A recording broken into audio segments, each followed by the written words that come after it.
Have you ever wondered how to get that professional varnished finish on your paintings that you see in galleries? Do you even need to varnish a painting? In this clip, I will answer these questions.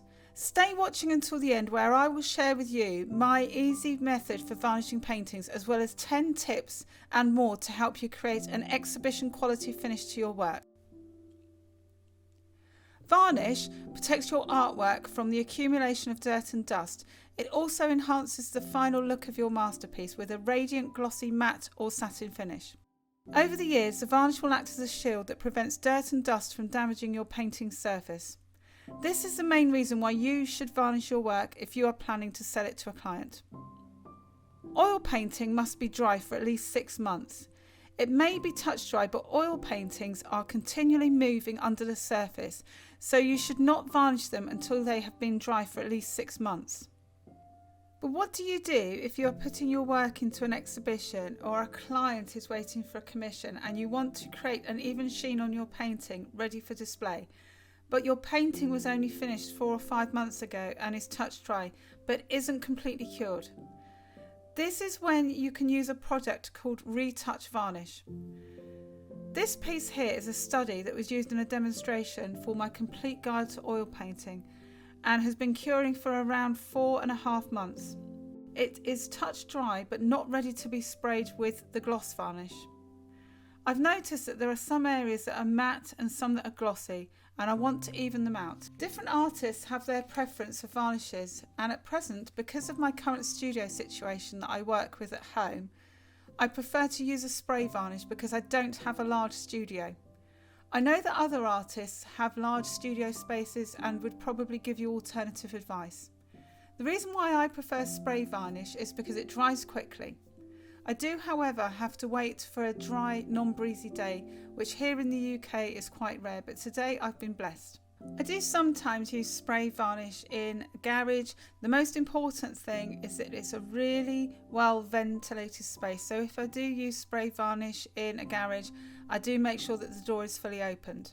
For this retouch varnish, I'm using Winsor & Newton retouching spray varnish. I'm not sponsored by any of the products in this clip. This is just a varnish that I've used several times now, and it's my preferred brand. I will run through the specifics of how I spray the canvas in a minute when I talk through the spraying process that I use for all of my canvas work. What you need to remember when you're using retouch varnish is that if you use it, you will need to remove the retouch varnish at some point with white spirit or turpentine before applying a permanent varnish.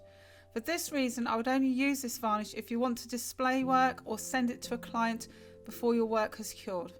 So now for some tips for when you're varnishing a painting.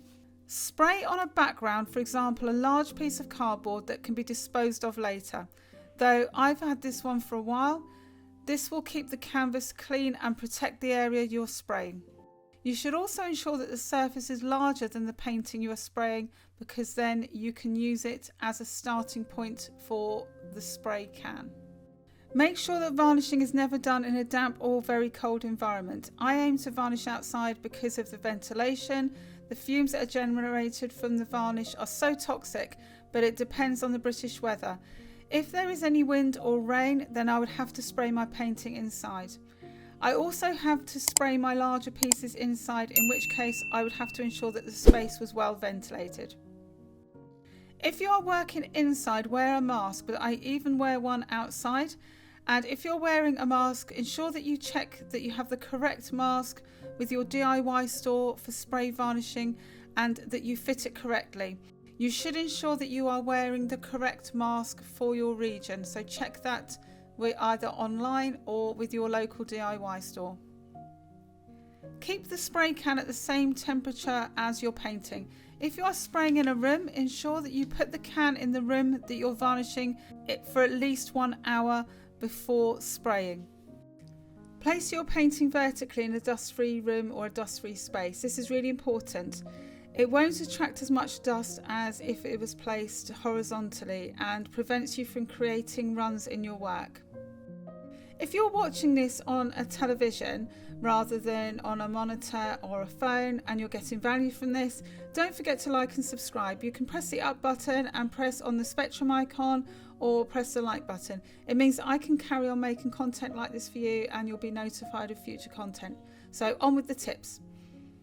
Shake your can several times. The back of the can will usually tell you how long to shake the can for, but I usually do it for at least 10 to 20 seconds, but I would shake it for at least more if you are doing a larger piece, and that makes sure that it's mixing the varnish up properly and more effectively. And when you are spraying for the second and third time, make sure you shake it again for the same amount of time. Apply the spray at an even distance. It should be at least 40 centimeters away from your painting. The temptation is to move your arm closer, but be aware of this because it means that you will have an uneven finish. Ensure that you check the instructions on the back of the can for the manufacturer's instructions on what distance you should leave. Regularly check the nozzle for blockages. Because of the nature of the varnish, the nozzle will sometimes become blocked. It's a good idea to keep a rag close to hand and a spare canvas so that you can clean the nozzle and just check the spray flow on the practice canvas, and then go again with your painting with confidence. This may have to be done several times when you spray a larger painting. Overspray the edge, so make sure that when you have your piece of cardboard, you start on the cardboard and then you move across the canvas and then move onto the cardboard when you get to the other side, and then move back and forth onto your cardboard rather than ending on the canvas, because it means that you have a blurred edge rather than having a smooth finish. When you have finished the first layer, turn the canvas 90 degrees and then reapply your varnish. And finally, work in thin layers. I would have at least 3 layers, but you can move up to as many as 20 to 50 layers depending on how much gloss you want on your painting. If you want to see my ultimate guide to oil painting, tap or click here. If you would like to see what I'm currently painting, follow me on Instagram at spectrumart.studio, and don't forget to subscribe for future content. See you next time.